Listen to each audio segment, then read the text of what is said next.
Hello, friends. Welcome. My name's Tami Simon. I'm the founder of Sounds True, and it's my joy to welcome you to this special session on stress recovery and resilience with Elizabeth Stanley. Let me tell you a little bit about Liz, award-winning author, Georgetown professor, and developer of mindfulness-based mind fitness training. It's a trauma-sensitive method that's referred to by its initials, MMFT, pronounced MFIT. It's been taught to thousands of people in high-stress environments, and we're going to learn more about MFIT and specifically the lessons we can learn from Liz's approach to working in being in high stress environments. And I think almost all of us will say that we're in one collectively right now. Liz, welcome.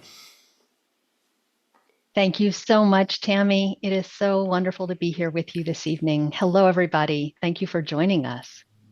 Here at the beginning, share the origin story, if you will, of MFIT. I would be delighted to. So MFIT developed out of my own healing journey. There's really nothing that I teach about or that got ended up in the course that I didn't have to learn first from my own mind and body. In many ways, my life experience up to the point at which I really needed MFIT was exhibit A of all the ways that a mind and body can become dysregulated from childhood adversity, from really acute stress during military service and deployments in the Balkans and in Korea. Had a near-death experience that I had to get resuscitated while I was in Bosnia. A lot of sexual violence in childhood and early adulthood. And the way I coped with all of these different things was the way many of us in our culture have been socialized to cope, which is to say, I just sort of shoved it all under and kept going. And that way of coping is great in a crisis. And it's really, really not effective as a long-term kind of chronic habit. And eventually the mind and body become dysregulated. And in my case, and a number of different mental health and physical health ailments that reached the point when I was in graduate school that I needed to attend to them. And so I started first with talk therapy and found it really not helpful.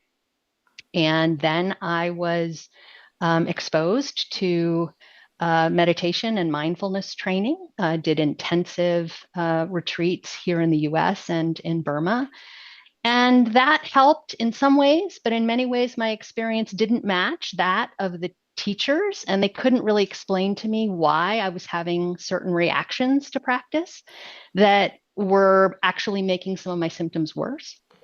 And from there, I slowly but surely found body-based trauma therapies that really work with the survival brain, the unconscious parts of our brain that control safety and survival functions, as well as rest and recovery functions, and learning how to help the survival brain perceive safety and build the capacity in my nervous system to recover from all of those overwhelming experiences.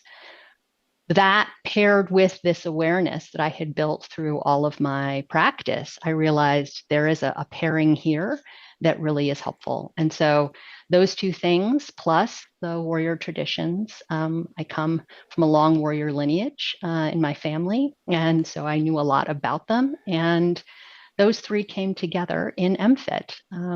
And that was 2007. So we've been doing this quite a long time, and it's been shared all over the world. And it helps not just in those really extreme situations. It helps in the everyday garden variety stress that people might often write off as no big deal, but that is actually having quite an effect on their mind and body. Share more about how coming from a military family, and now you're referencing it as the warrior traditions, how that informed the creation of MFIT and makes it a different approach from other approaches to mindfulness training. Yes. So I'm the ninth generation in my family to serve in the US Army. There's a really long tradition in my family. And growing up with both a grandfather and a father, both of whom who had undiagnosed but very active PTSD that had real effects intergenerationally on our family. I saw both the really positive, beneficial aspects of serving in that kind of public service way, and also some of these really detrimental costs. And I became really interested in the warrior traditions that have happened, exist in all cultures over time.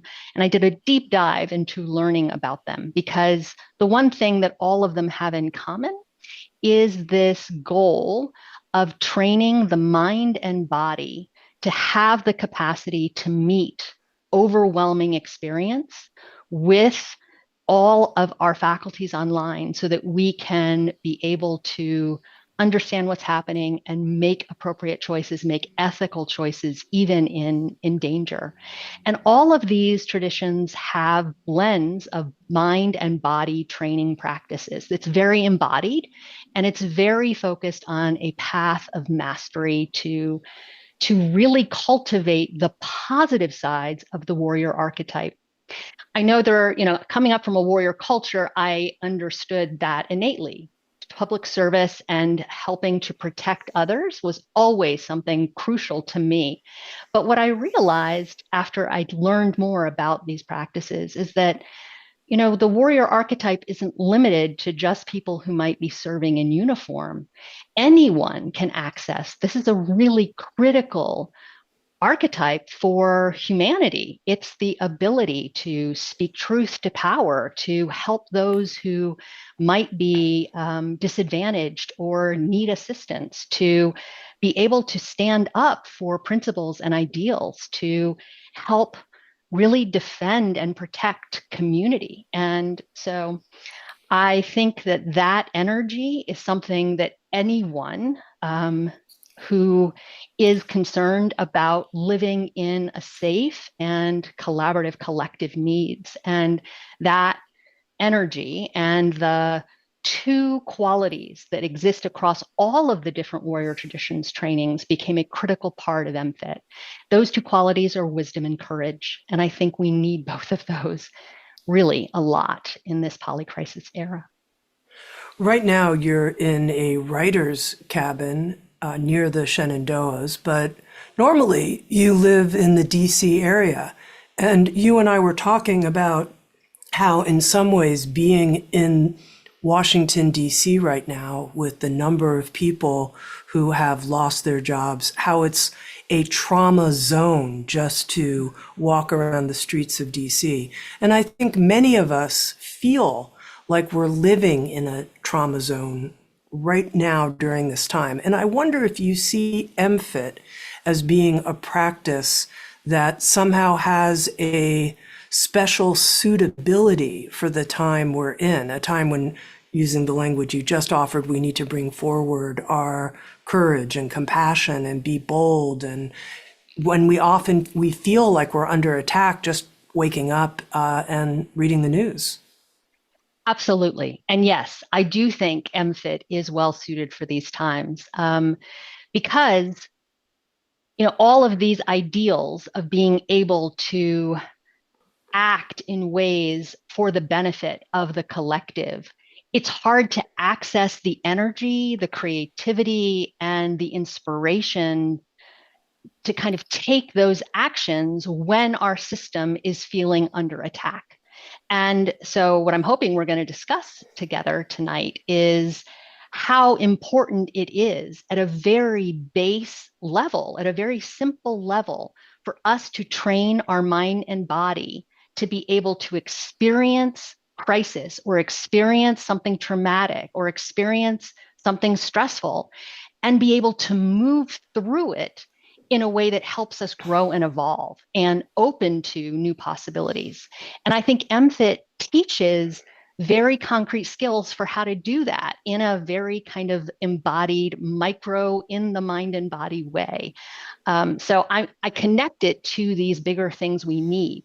but it actually starts with being able to uh, get ourselves grounded, discharge any of the activation or emotions that are moving through us, face the new reality that is in front of us without resisting it, so that we can open to new possibilities for what can come forward as a path that we can collectively create there. And I know that it's hard sometimes for someone who isn't used to using these skills to see how those things connect, but they really do. And that's what MFIT teaches.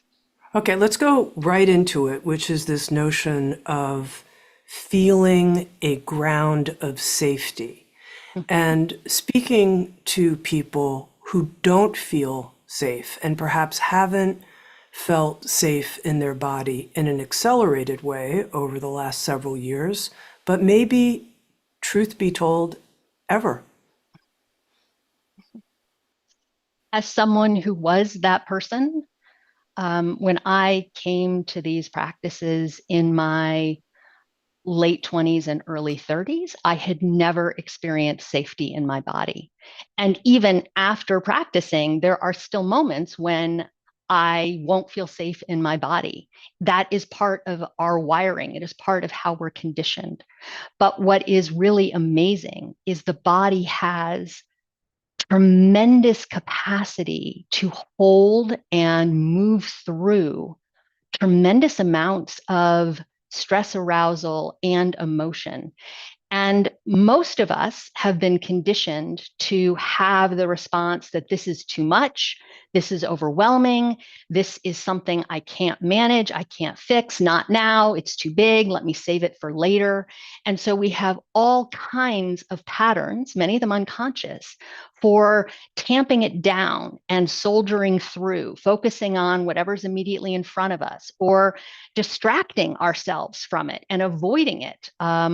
Or spending a lot of time in our minds ruminating about how it shouldn't be this way. Why is it this way? All this questioning and analyzing. But none of those things are actually going to help us to get grounded. And so it was really hard initially to realize that there are ways in our wiring that allow us to metabolize this, and no one teaches it. It's not normally taught, but we can learn it. And it's actually not hard. The skills are simple. What they require is our rebuilding new pathways where this becomes a default. So, the two ways, the two leverage points we always have, even when we're feeling very unsafe. There are two leverage points that we focus on in MFIT. And the first one is where we are directing our attention.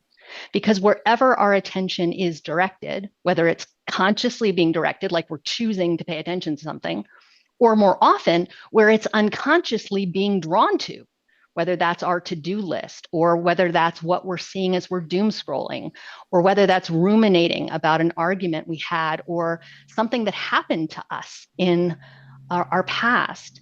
That is drawing our attention. And then our survival brain is perceiving it. And if it is something that could potentially be threatening or challenging, our survival brain is going to turn on activation. It's going to ripple down through the nervous system and into the body.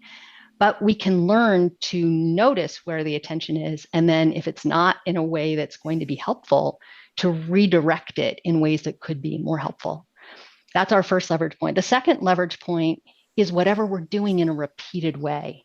Our repeated experiences drive our neurobiology. Everything about our wiring is the result of repeated experiences. And again, this is both conscious repeated experiences, the habits we're choosing, but also it's all those unconscious conditioned things that we have been living with for a long time.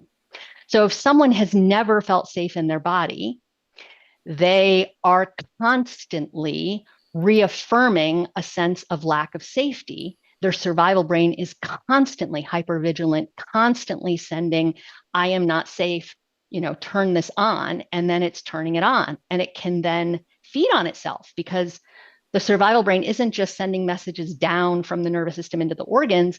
There's a loop back where whatever's happening in the body sensations, tension, distress in our gut, headache, those things are sending signals back to the survival brain, which is then saying, oh, well, my body's activated, something must be wrong. And it can become this kind of vicious cycle.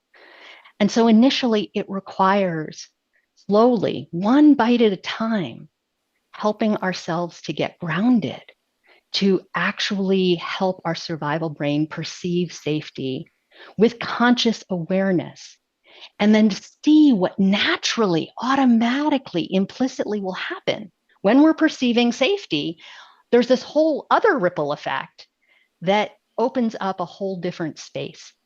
And again, it's not like a once and done. It's a every time we're noticing a wave of emotion, we're noticing a wave of feeling powerless, we're noticing a wave of confusion, making a conscious choice. Oh, I'm confused right now. I'm going to direct my attention in a way that is going to help my system perceive some safety. I'm going to experience some coming down. And when I do that, I am showing my survival brain, I actually do have a lot of agency here.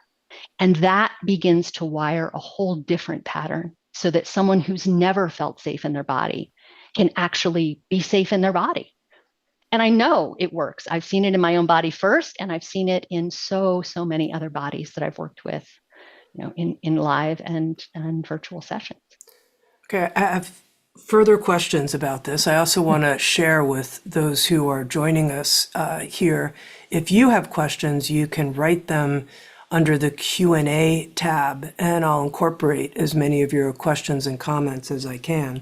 We had a question come in previously for someone who said, how do we take the knowledge of safety and turn that into a feeling of safety? And Liz, I want you to go further into these two levers, because as you described them, I thought, okay, the first one is I'm going to put my attention someplace else. How do I do that in a way that it's a feeling of safety? I can say the words, the knowledge, I'm safe. I'm sitting in a room right now on a comfortable couch, listening to Liz Stanley, this very intelligent Georgetown professor. I'm safe, but my body isn't actually, I'm changing my attention, but my body it's not really registering actually. It's just thoughts. Yes, yes. And I'm glad that you ended it with it's just thoughts.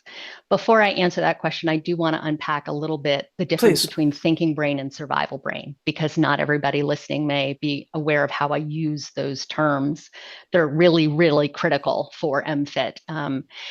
They're not necessarily different parts of the brain. The wiring of these two functions have overlap. They are generally the neocortex, the newest parts of our brain, comprise the thinking brain, but they do overlap very strongly with the survival brain wiring.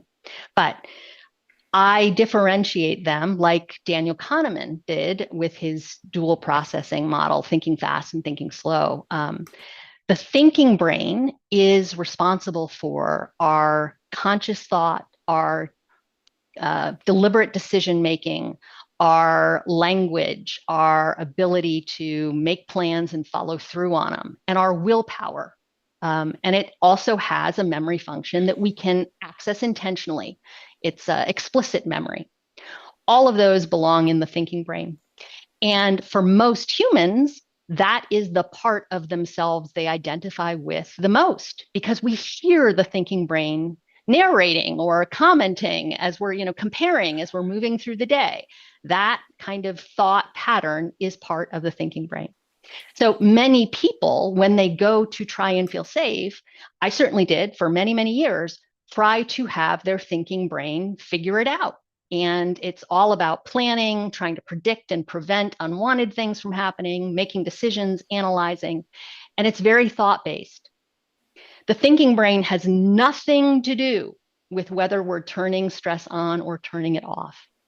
And so we might have a new story for what's going on that might open up the possibility for safety, but it's never going to be complete. It's never going to be the most direct way to safety. So we can have knowledge of safety. We can look around and say, well, compared to these 100 other people, I have it so much better. I still have an income. I still have, and all the things that we do to either devalue what we're experiencing or dismiss it or compare it to someone else or compare it to our own experience at a different time.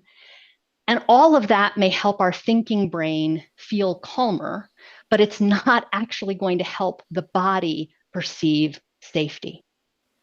The survival brain is the evolutionarily older parts of the brain that control most of our habits. It controls the most important function of the survival brain is neuroception, that unconscious threat appraisal process that's happening all the time. Our survival brain's always scanning the environment around us, scanning the environment inside us. That's where that loop back up from the upset gut really matters. So it's scanning, is this a threat? Is this threatening? Is this threatening? And if the answer to that question is yes, it starts the whole chain reaction to turn stress arousal on. And if it answers no, yes, I'm safe right now, it turns the whole, chain of reaction to turning stress off. It is not verbal. We can't hear our survival brain talking to us. So any of the thoughts we might have as we categorize, well, I'm in this safe environment, I have power, I have an income, whatever it is, that's not really going to fully register there. The survival brain perceives safety based on cues that it experiences in the body. And in MFIT, we focus on two in particular where we can direct our attention to show the survival brain that there is more safety than perhaps it was perceiving before. We can't speak to it. It's not verbal. We can notice what's happening with it, with what's going on in our bodies. That's what tells us what's happening with our survival brain. So the most important one is directing our attention to places where our body is stable. And so the first exercise in the MFIT sequence is called the contact points exercise. It's focusing our attention on the felt sense of the sensations of seated butt against the chair or the bottoms of the feet against the floor. And I know this sounds really simple, but when we direct our attention there, if we get out of the thinking, notice we're thinking, disengage our attention to thinking and redirect it to perceiving the weight or the heat or the sweatiness or the pulsing or the itchiness or the tingling or whatever other sensations are there at the contact points. It is showing our survival brain, I actually am stable right now. And that gives it a moment to kind of be, oh, okay. And from there, we can begin to help turn on that other system that helps the body move towards recovery. So that is one of the directions that we can redirect attention. We're going to get to the second cue, right? This is just the first cue. I want to get there in a moment. But first, I want to make sure that all of us right now, as we're listening to you, could be feeling and sinking into whatever those points of contact are for us in this moment. And I wonder if you can say a little bit more how to make sure we're dropping our attention into the points of contact. Is there a sense of, oh, we can feel weight, or how do we make sure, and then we just like rest our mind, if you will, in the points of contact? I want all of us to have this invitation to do it together. Yes. So I actually, I would say the hardest thing about contact points initially is when people go to pay attention to the contact points, they start thinking about the contact. That again gets you back in your thinking brain. So we're not trying to think about the contact. We're trying to perceive the felt sense of it. So we're really focusing on noticing the sensations of it. So it might be pressure, hardness, softness, sweatiness, heat or coolness, tingling, achiness. And again, you can go to the bottoms of your feet, pressing your feet into the floor, and notice, and to really help keep the the attention focused there, you can get curious. Are the sensations the same under the right big toe as they are under the left pinky toe? Like really try and notice, what are the sensations toe by toe, or the difference between the ball of the foot and heel of the foot. Again, not trying to analyze it, but really focusing on the sensations. If you're having a hard time finding the sensations, because this is kind of in some ways, a boring target object of attention, you can press your feet in the floor. You could press the bottom, your sits bones into the chair, and notice the sensations in the sits bones and the backs of the legs against the chair. You can also use the palms of your hands, either touching each other or touching the lap. Sometimes the hands is a great place to start if you're not used to paying attention in the body, and you can even rub the hands up and down your thighs, palms facing down. And there's so many nerve endings in the palms that you'll notice all the sensations of the texture of the clothing as it's coming in contact with the fingers. And again, if the mind wanders off to some thought, just notice it's wandered, and then without judging, just redirect it back to the sensations of the texture of the clothing against the hands. And if you keep coming back that way over and over, give it a minute. And then just widen your attention and notice, has anything shifted in the body? It will have. It may not have shifted a lot, but there will be at least a sense of things are more settled, and things will feel a little bit more workable. There'll be a little bit more space. What's so interesting to me in my own experience and in working with others is how much that when we are opening to grounding like this, and then getting to the next step, which we teach later in MFIT, to actually discharge the energy that's moving through, whether it's emotional energy or stress activation. As we're doing that, as we're turning towards discomfort and letting it move through, it opens up these moments of clarity or new possibility or cues for the direction we need to go. They're always there in the midst of it, because this is providing information. It's an information channel that most of us have never been trained to access, but it's providing really important information. And learning how to access it, now we have this new awareness of new ways of moving. And if we're constantly using the old, kind of tamping it down, it's too much, I'm going to distract, I'm going to self-medicate, I'm going to just suck it up and drive on, we're closing ourselves off to all of this innate organic intelligence that really is going to help us through these challenging situations. Okay, so the first place where I can direct my attention, yes. No, it's great, but the first place I can direct my attention that my survival brain is going to experience as you're safe in this moment, Tami, is these points of contact. I think I understand that, and I think I know how to practice that. Now tell me the second MFIT technique that you use that helps our survival brain directly know we're safe. Yes.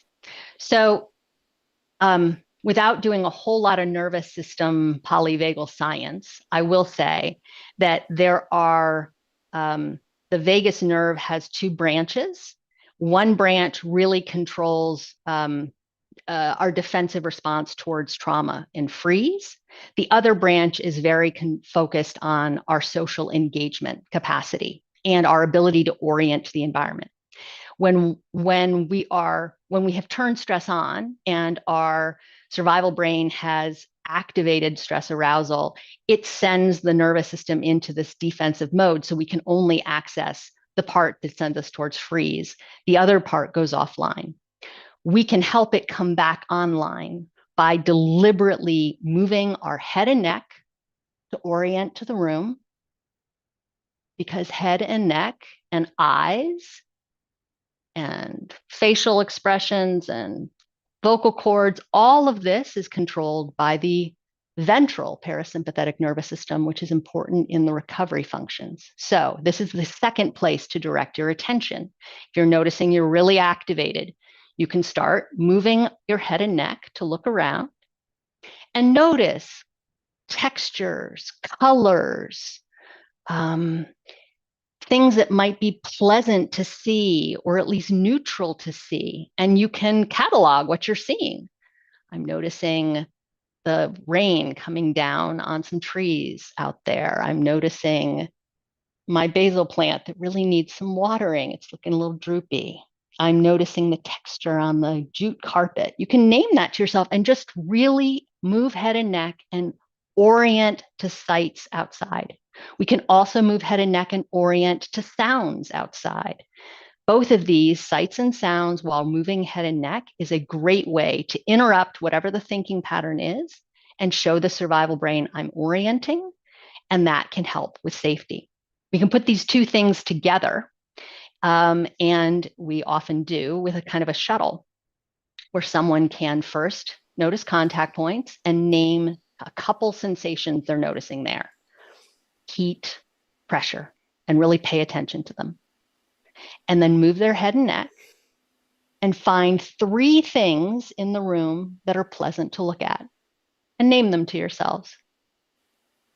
And once you found 3 things, then you can go back to the contact points and notice 2 other sensations, maybe at a different contact point, and then go back out. And when we're doing that in a very deliberate way, it is helping the mind and body become fully present and helping the survival brain notice, oh, I'm safe, I'm stable. Things might not be perfect, but in this moment, I'm safe and stable, and I'm oriented to the situation.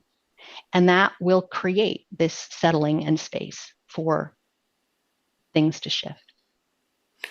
Part of what's really interesting to me is making that choice to go ahead and do that, to go ahead and feel the points of contact and to look around and count the things in the room that I find pleasant. That's really important, it seems, the repeated decision to make that choice again and again. A lot of us hear this, but then don't actually interrupt our habitual patterns. Yes. And it isn't like you can have the effects happen by knowing about it and not doing it. Like it really is something that the benefits of it and the rewiring from it only happens when we do this in a repeated way. And so it isn't one of the biggest misconceptions I had when I was suffering from PTSD was that there would be some one big cathartic moment when it was all going to like get fixed and then I would be a new person. And now understanding what I know about the neurobiology of our minds and bodies and stress and trauma, there's just no way. All the patterns that our mind and body carry are the result of many, many, many, many, many unconscious, mostly repeated experiences.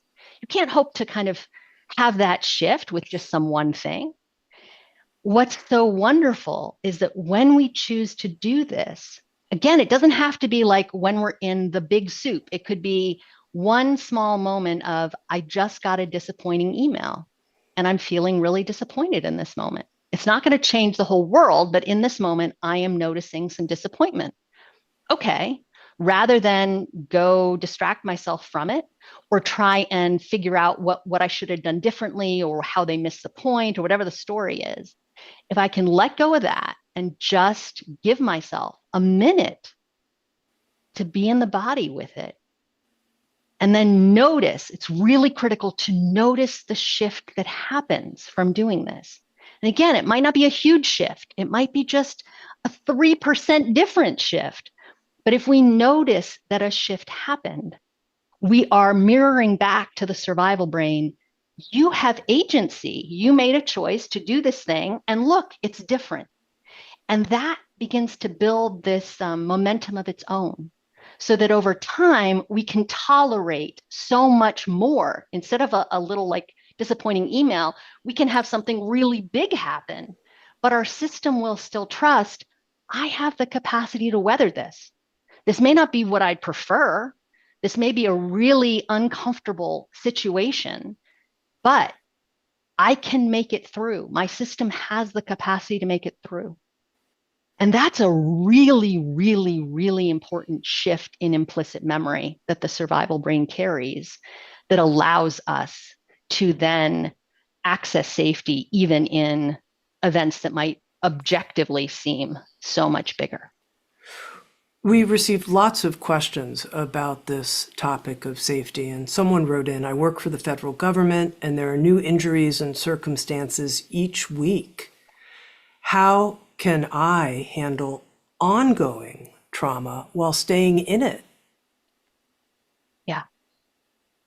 As someone who lives in DC and is witnessing that firsthand in people around me, I know what that's like.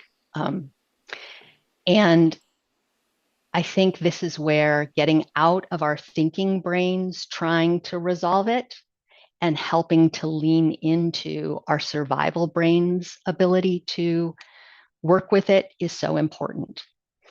When we are in an ongoing crisis or a situation that hasn't resolved, where we're still in the midst of the challenge, there are different levels of safety at the body. And clearly, someone who is still in a traumatic environment facing onslaught after onslaught, they're not going to be the same as someone who is sitting on a beach in Hawaii and is completely out of that. Their system will have some armoring that will happen. We may not be able to get back to a completely relaxed state when we're in a situation like that, but we always have in this moment the choice to help our system to respond differently. And again, if we're letting ourselves get these moments of small release, small settling, small sense of there's a new space for this to be workable, that actually will help our system build this capacity to tolerate and move through it better. So we don't ever discharge it all at once. And so someone who's still actively in it, it may be that they come home from work and there's been a new assault that day and they need to spend 10 or 15 minutes when they get home and really let their system feel all the emotions that were in that day, to feel all of the body tension and upset stomach and racing heart and sweaty palms and the anxiety or grief that might be there, and let that wave move through.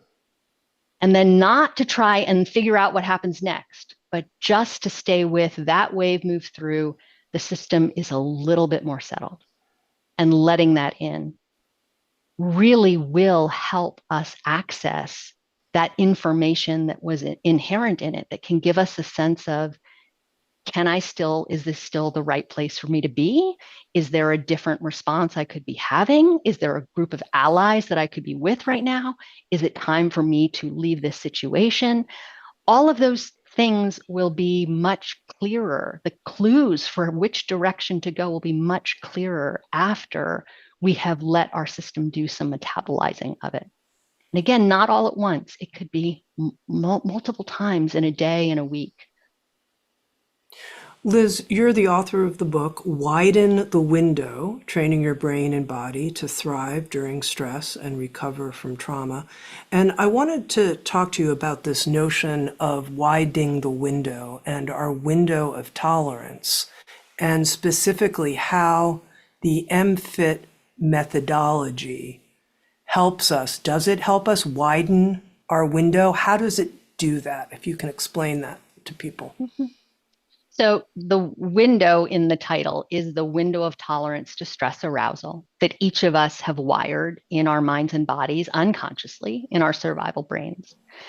Someone who has a wide window is able to be in extremely uncertain and challenging situations, maybe even very high arousal levels, but they have the capacity with that wider window to still keep all thinking brain functions online. When we're experiencing high arousal levels or chronic arousal levels, our thinking brain functions get degraded. And eventually, at very, very high levels of trauma, they go offline. So, someone with a wider window can tolerate that much more arousal in their system and still keep thinking brain functions online. They can also keep much of their social engagement system online so that they can offer support and receive support from others and work collaboratively in a situation. When our window narrows, we have thinking brain functions go offline. We have survival brain functions kind of taking over. And we end up in patterns that many of us use that we talked about before to cope. So we might sort of be sucking it up and driving on, compartmentalizing, suppressing, just sort of powering through, but in a really kind of dissociated, disconnected sense from our body. Or we might have survival brain hijacking, where we're impulsive, reactive, unable to control our emotions, acting out in ways that are really unhelpful. Or we might be self-medicating in ways that are kind of trying to manage symptoms, but not dealing with what's underneath. So in MFIT, we learn how to build attentional control and build this capacity to tolerate discomfort in the mind and body with these techniques, starting with grounding, so that over time, we can begin to experience discomfort, experience activation, and get a complete recovery back to our baseline. And in week 4 of the course, we teach the first exercise in that regard. Over time, as we have more and more recovery, where we're releasing the energy of these emotions, releasing the energy of these traumatic flashbacks or big stress activations, we begin to widen our window. Our capacity to tolerate more arousal in the future with more of our system online becomes available. Did that answer the question, Tami? It does. I am curious about this releasing of activated states and how that works. So I said a while ago when we were talking about the leverage point of where our attention is directed, cues what happens in the survival brain's neuroception. Is it appraising safety or danger? If it's appraising danger, it's turning on all kinds of neurotransmitters and hormones to turn on stress arousal. If it's perceiving safety, it turns on a different set of neurotransmitters and hormones to move us towards rest and recovery. And when the system has had activation, stress arousal, or emotions, there is a lot of energy in the system. That energy needs to be discharged. Many of us don't discharge it. We sort of sit on it, and that can lead to chronic pain. It can lead to a whole bunch of different symptoms. But when we learn to tolerate, find the sense of safety in a felt sense, our survival brain starts to then get ready to discharge because it's naturally wired into us to do that. Most of us are just blocking it all the time. And there are a set of sensations that happen that are associated with this process of the nervous system going through discharge and recovery. And in the book and also in the MFIT course, I teach people how to identify what those are so that their thinking brain can understand what's happening in their mind and body as their system is discharging this energy. So it really comes down to being able to attend to body sensations, attend to emotions in the body, and then tolerate them, sit in the discomfort for a moment, allow the discomfort to be there, and then it shifts naturally on its own because we're wired to do that. Did So are that you make sense? saying that I just want to check if my understanding is matching what you're saying, that the toleration, the intensity of the discomfort, whatever it might be, the toleration of those feelings of, oh my God, I'm freaking out, whatever version it is. I'm clearly not, I'm outside the window, I'll tell you that. I don't know where I am, but I am not in Yeah. any kind of clear thinking place. Okay, I get that. I'm being flooded, Yes. actually, by all Yes. these feelings. If I'm willing to sit in it, just sit in it and be with it, it will naturally release and shift, or is I there really some appreciate, no, flushing process that I need to engage in?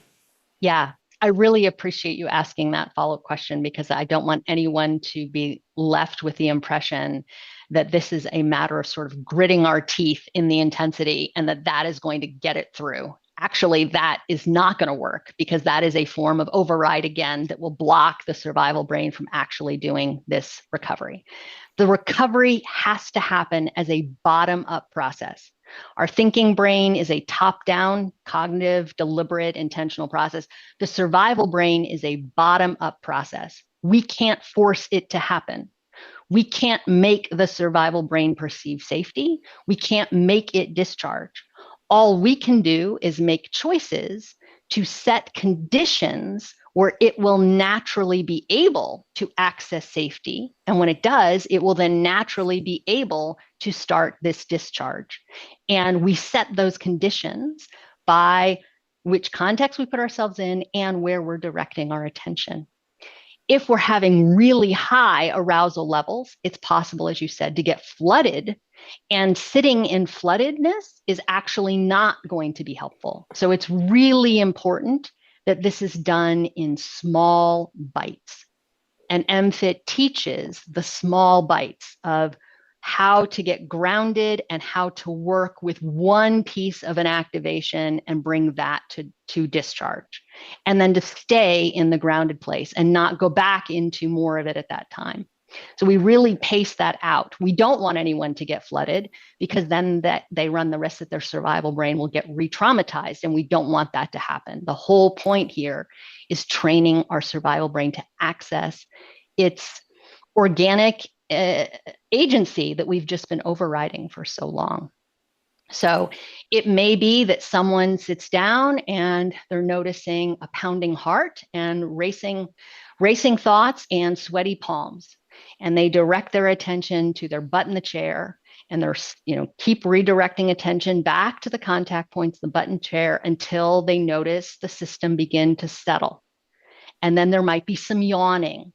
And then there might be like a wave of heat that runs down their hands, and their hands might pulse. And then things sort of feel even more settled. And they keep directing at the contact points. And that is a round of having discharged and then staying in a stable place.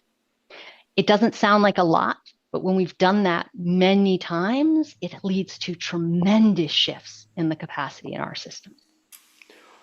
You mentioned pain and how there can be chronic pain for people when this energy from an activated state is not being released. And we had someone write in, can MFIT empower individuals suffering from chronic pain to manage their symptoms more effectively, reduce pain intensity, and improve the overall quality of their life?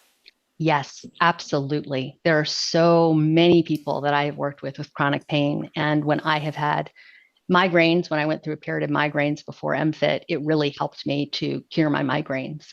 So it might be chronic muscle tension, it might be back pain, it might be headaches or migraine.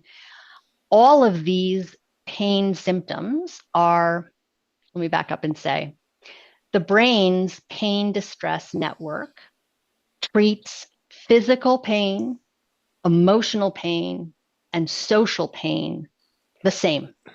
So if we put someone in a scanner, and they've done this, and we did this actually with MFIT research, put someone in a scanner and have them deal with an emotional challenge. There's a part of the brain that will fire. Have someone who is experiencing chronic physical pain, same part of the brain fires. Put someone in a game with on a computer with two other players that are both computer, they're just the computer. And there's passing a ball between three people, and then all of a sudden the computer's passing between themselves, and the person who is actually in the scanner is now getting left out. Same part of their brain starts firing from that social exclusion. So all of our pain comes out through our body. And for many people, physical pain in the body is the result of either the undischarged activation, usually of emotion, that it takes a tremendous amount of effort to hold that in, to kind of suppress it. And that leads to, you can see me, my body's tensing up. It leads to a tension. And then we often are holding these tension patterns a long time unconsciously in ways that lead our system to become very contracted, and it creates patterns of pain.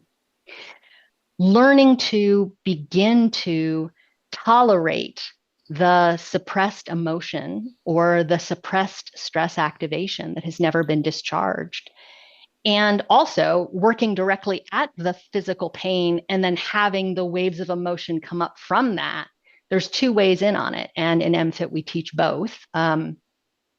I have had all kinds of, earlier in my practice, I had all kinds of back pain and neck pain and to actually work directly with it is really uncomfortable.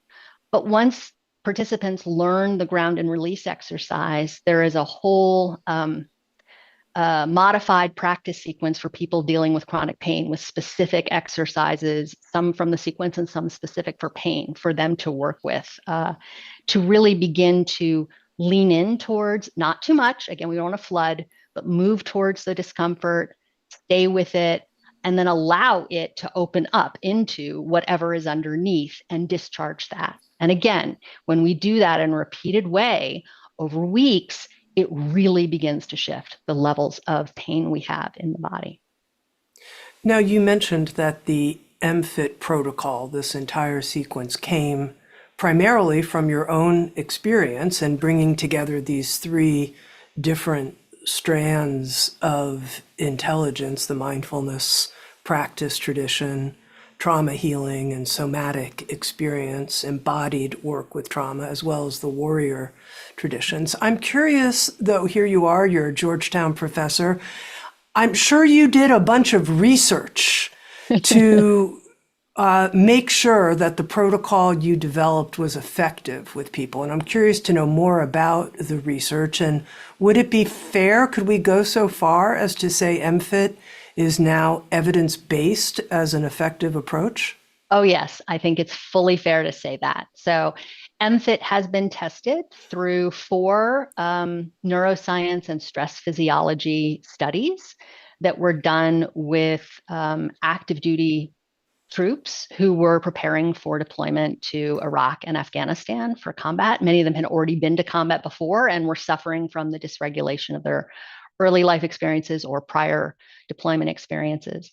And all of that published research is in very top tier science journals. All of it is accessible on my website. All of it is explained in the MFIT course, but the research sort of focuses in cognitive capacity during stress, in emotion regulation capacity, and then in physiological capacity to tolerate and move through stress arousal. We have brain imaging, we have cognitive tests, we have self-report measures, we have blood and saliva biomarkers.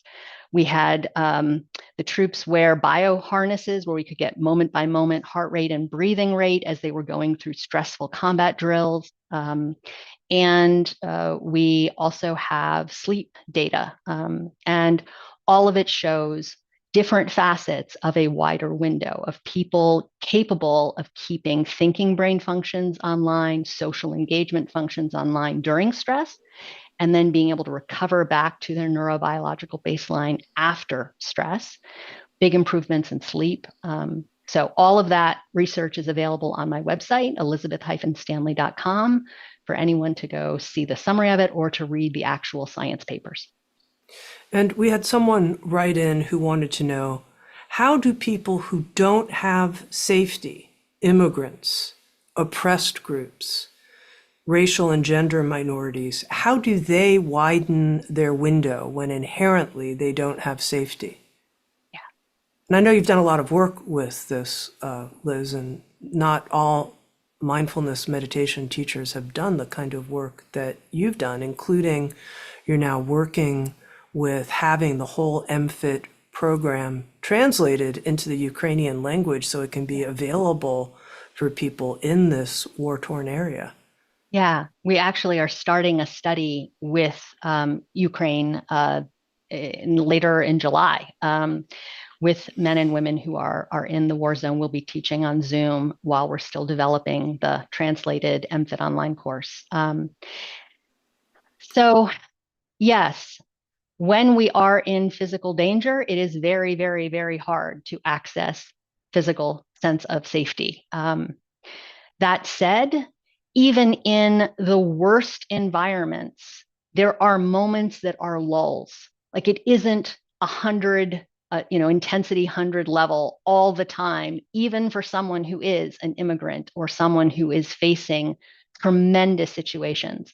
We've worked with Ukrainians before on Zoom who, are at the front lines, who are not necessarily disadvantaged groups coping with systemic racism or systemic institutional challenges that make it hard, but living with shelling. And, I have had participants who were literally, while we were teaching them, we could see them being bombarded, and then the internet would come out. Even in those environments, there are moments where there are lulls. To be able to use those lulls when things are not quite as intense, maybe it goes from 100% tense to now an 80% tense, to use the moments of relative safety. It might not ever be absolute safety, but to use moments of relative safety and help their survival brain really, really perceive there is more safety now. That alone can begin to shift things. There's a combat medic that we worked with who had just tremendous PTSD flashbacks, and he was still on the front lines. He was dealing with tremendous anxiety. He had not slept in more than an hour at a time in over 6 months at the time that we worked with him. And he had tremendous chronic pain from his body constantly being armored up like that. And he did not do all the MFIT exercises. He did contact points. He did 10 points of movement, which is one that's early in the sequence. And he did the ground and release exercise. With those 3 exercises, by about week 5, I was talking with him and he said, I feel safer now than I did before the war. It is possible for our system to really shift the way that it is moving through the world. And it's hard when we're just approaching it from the thinking brain to understand that. But our systems have tremendous capacity that we just haven't been taking advantage of and accessing. When we begin to access it, things can really, really shift. And I trust that because I've seen it in my own mind and body, and I've seen it in the minds and bodies of people I've worked with. That's not in any way to excuse some of the systemic situations that are creating this constant lack of safety for these populations. I'm not trying to write that off in any way, but I am trying to say that even in the worst situations, our systems have this capacity and we can train ourselves to access it. One final question for you, Liz. This came in from someone on the Sounds True team who said, Liz, what gives you hope about our capacity for resilience in these uncertain times? I actually think the polycrisis that we're living with on the planet right now is a tremendous opportunity for us as a species.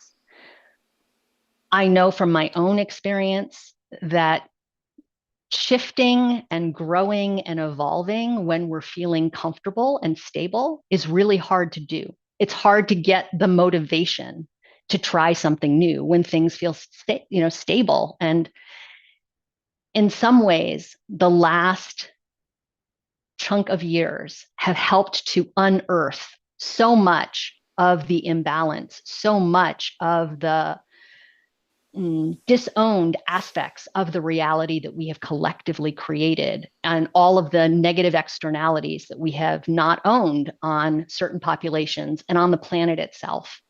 And that is coming to the forefront now. We can't continue to just look at one slice of reality and disregard other slices of reality because it's all one whole.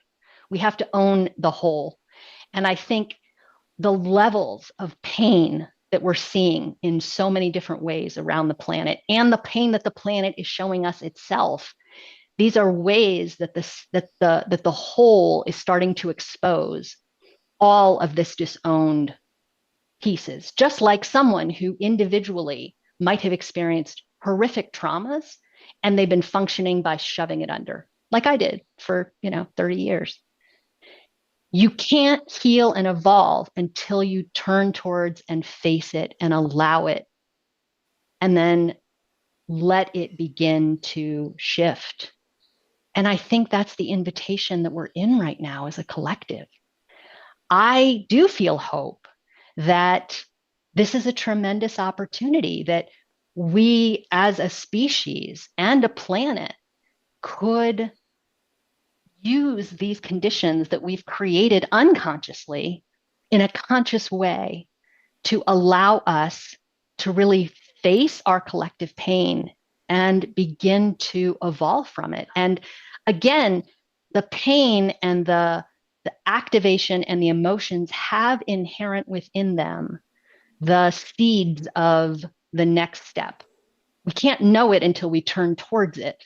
But when we do turn towards it, it creates all kinds of non-linear new options. And I do think that those are possible for us now. It is a first step towards us being able to really shift where humanity goes. We're so used to, with our thinking brains, projecting forward what we've already seen. And so it's very easy to get caught in, it's just a mess going forward. All the collapse narrative that's out there is that.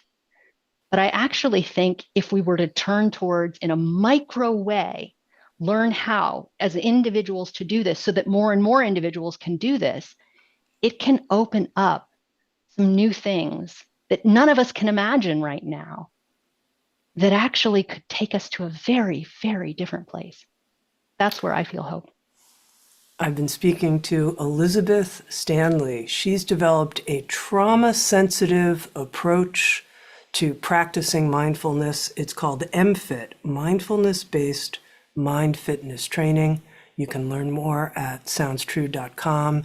It's currently at a special pricing through July 10th. Just come to soundstrue.com to learn more. And Liz, I always love being with you. Thank you for making time in the midst of your writer's retreat. I feel like in this conversation, you gave us some real practice pearls that all of us can use. I know it's been really grounding and helpful for me. So thank you so much. Thank you so much, Tami, for making time tonight. And thank you to everyone who's here for joining us. I really have appreciated spending some time with you. And I'll just say one last thing. If you'd like to sample the contact points exercise as an audio file, please go to my website. And if you join my mailing list, you can get that 5.5-minute audio file and practice the first exercise in the sequence as a sample of what this is like to be training our mind and body that way. Wonderful. Thank you so much. Thanks, everyone. Thanks for being with us. Take good care of yourselves. Thank Yes. you. Thanks, Thank you. friends.